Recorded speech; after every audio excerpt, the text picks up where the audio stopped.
Hi, I'm Stephen Blue, and this is my story of unlocking success. I wrote a book a number of years ago called Metamorphosis from Low Tech to High Technology, and in about 40,000 words, that tells people the three-step formula that I have condensed down into our chapter in this book, which is basically transform, ignite, and disrupt.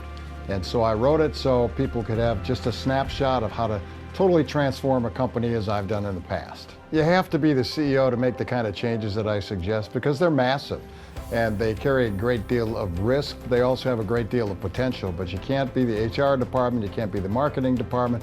You try to do some of the things that I suggest in my book, and if you're not the CEO, you're probably going to get fired. Well, first of all, be ready for a rocky road.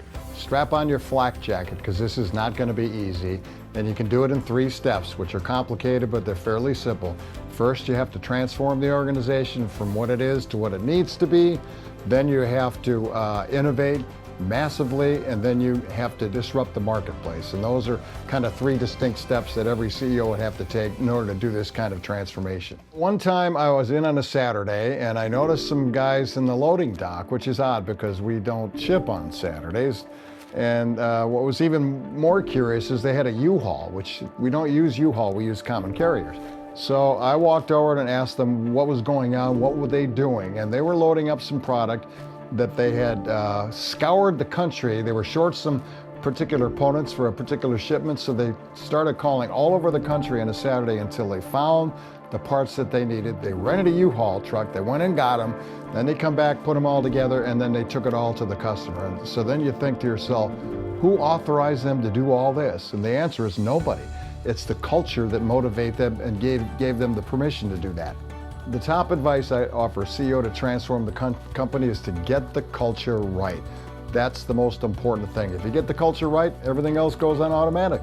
I ultimately wrote this chapter for CEOs.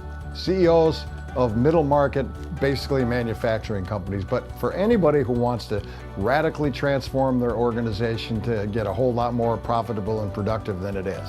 What I mean by igniting innovation is every company has the potential to be innovative, but a lot of them aren't. Now, I'm not talking about Apple and I'm not talking about Microsoft. They're innovative by nature, but every company has the ability to be innovative, and you have to ignite it. You have to give your employees permission to innovate, you have to train them how to innovate them, and then you have to let them go. Everyone thinks this is weird. I hired the ex-creativity officer of the Home Shopping Network, and I brought him in to teach every single employee in my organization the principles of innovation. And people go, that's nuts, from a home shopping network, but the idea is that innovative principles can be transplanted in any organization. You don't have to be a shopping network to do it. You can do it with a manufacturing company. And basically he taught all of my employees the basic building blocks of innovation, starting with brainstorming. And he did that. He would come every month and he'd teach my employees how to do it. Then after a while it just caught on fire and people wanted to do it all by themselves, and they did. Change your company. Make it better. Don't just let it be status quo, because status quo in any organization means death. It's only a matter of time before death will occur if you don't innovate and change your company. I'm Stephen Blue, and this is my story of unlocking success.